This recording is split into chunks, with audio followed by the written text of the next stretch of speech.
narito na naman tayo para sa isang napaka-sweet at nakakakilig na love story nila Kalingap Edu at Ate Viancy. Una mo ay aking makilala at kung ano ako'y tanggap. Para sa pagpapatuloy ng ating love story ay may pinuntahan na naman ngayon ang EDSI Love Team nang hindi pa nila napupuntahan dati.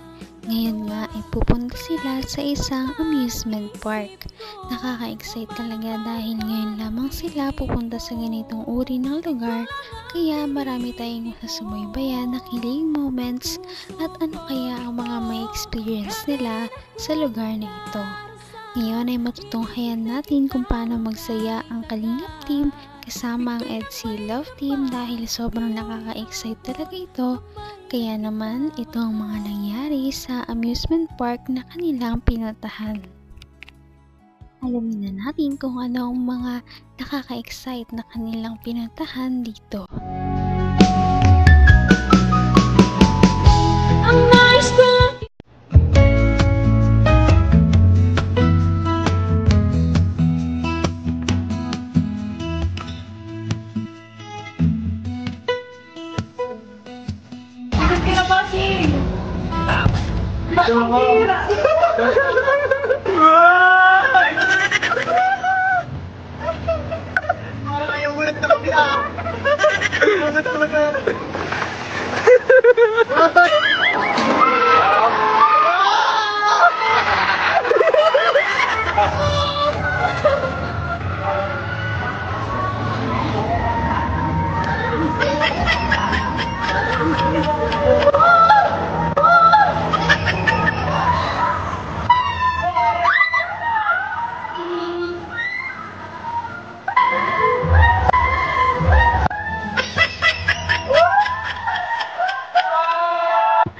Huwag kang gagalaw, huwag kang gagalaw! Gagalaw! Uy, huwag kang gagalaw!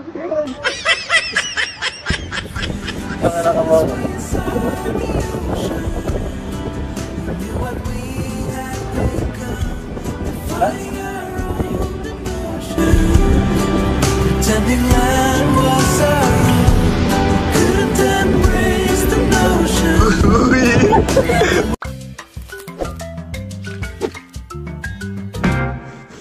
kung ano ako'y tanggap mo na, hindi ka rin nag-alala.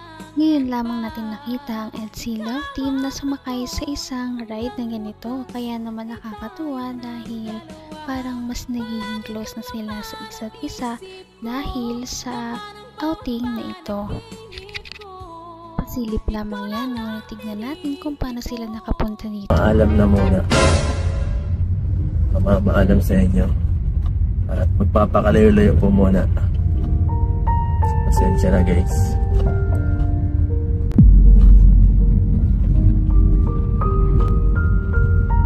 Joke lang po. Maano po ako mga kalingap. Pupunta po ako sa Manila at may kikitain po akong isang sponsor. Nagpaalam po ako kay Kalingap Prab. Sabi ko po pwede mag-Facebook na ilang araw. Pumayag naman po siya. Thank you kay Pinsan. At ngayon po ay ito, date na.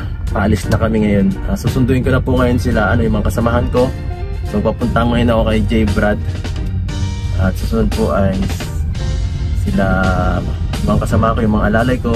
So si Dr. Love. Tapos may isa po pong special na kasama natin. Sino kaya yan? May nakisama pa. Pambihira. Grabe, sigurado po magiging masaya to, no? Magiging masaya to ang pagsasamang to. Itong bakasyon, itong maliit na na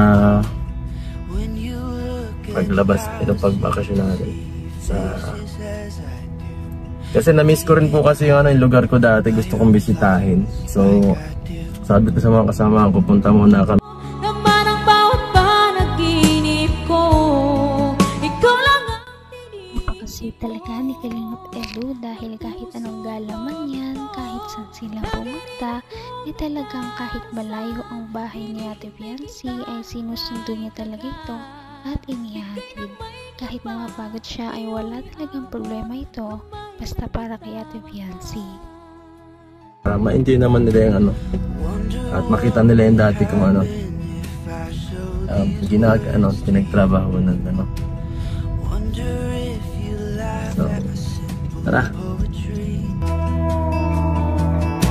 Or even worse, would you look at me with pity in your eyes, saying I'm great, and that you would like to be my friend? Yeah, mga vlogger! Mga vlogger idol!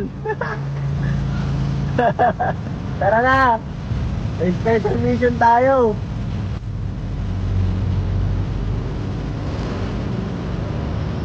Sige na! So, dito po si J. Brand. Boss, magkakaping ako, boss. Sige na! So, ayan po guys, kinuha na natin yung isa nating kasamahan. Sige na, dyan mo na lang at maano tayo. Ibang sasakyan natin mamaya. Anong sakyan? Dr. Love.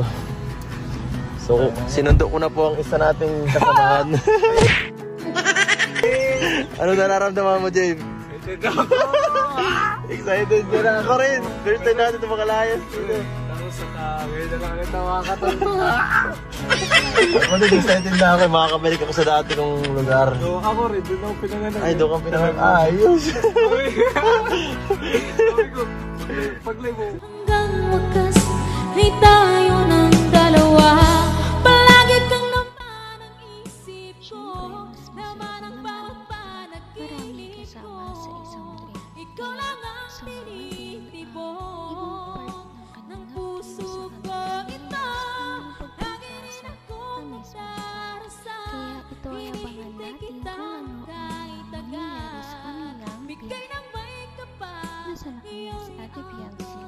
Kamay na kita. Excited ka na ako rin. First time natin ito makalayas. Ako sa kagay na lang ito makakatulong. Ako din excited na ako. Makakabalik ako sa dati kong lugar. So, ako rin, doon ako pinanganak. Ay, doon kang pinanganak. Ayos. Sabi ko, paglay mo po, magasay ko. Lord, sana isama ako, Lord. So, kasama natin si J-Bad para maging masaya. So, ito po, binablog ko kasi sabi ni Kalinga Prab, Yes. hindi makakapag-vlog ng EDSI. Kaya, ang plano sana is iwan si Fiancé. Ang sabi ko naman, ay, Jeep, kasama si Fiancé. Paano yan? So, ang sabi ni Kalinga Prab, mag-vlog na lang tayo ng EDSI. Sa mag-mission na lang, i-ano na lang natin. Parang kakaiba yun. Akong director ngayon eh. Tara, sundin natin siya. Tara, sa SM daw siya eh. Sundin na natin. Tara, sundin ko. Uy, pambira! Sige, dito ko sa harap. Oy, kikilig-kilig yan o. Ay, kita niya agad si Gansi guys. Ay, grabe. Hey! Ay, pambira. Naka-jacket guys. Sino yung naka-jacket na yan guys? Parang pag... Lilingapin natin yan guys. Pasado yun sa Kalingap Angel. Lipat na ako ba sa upuan? Excited na excited talaga si Kalingap Edwin dahil makikita niya na naman ngayon ang kanyang wifey at hindi lang niya makikita dahil makakabanding niya pa ito sa pagpunta nila sa isang amusement park. Kaya nakakatawa dahil sobrang aabangan talaga kung ano ang kanilang mga ginawa doon. Yan inyong malalaman sa ating susunod na video. Napaka-sweet talaga nila at napakabait ng tampalang ito kaya maraming sumusuporta. Kaya naman, sana ipatuloy natin silang suportahan at mahalin si Fiancé, si Kalingap Edu at ang Kalingap team. Yun lamang at maraming salamat sa panonood. Abangan natin kung magkakatuluyan ba talaga si Kalingap Edu at Fiancé. Hanggang sa muli. Bye! Ngayon'y abot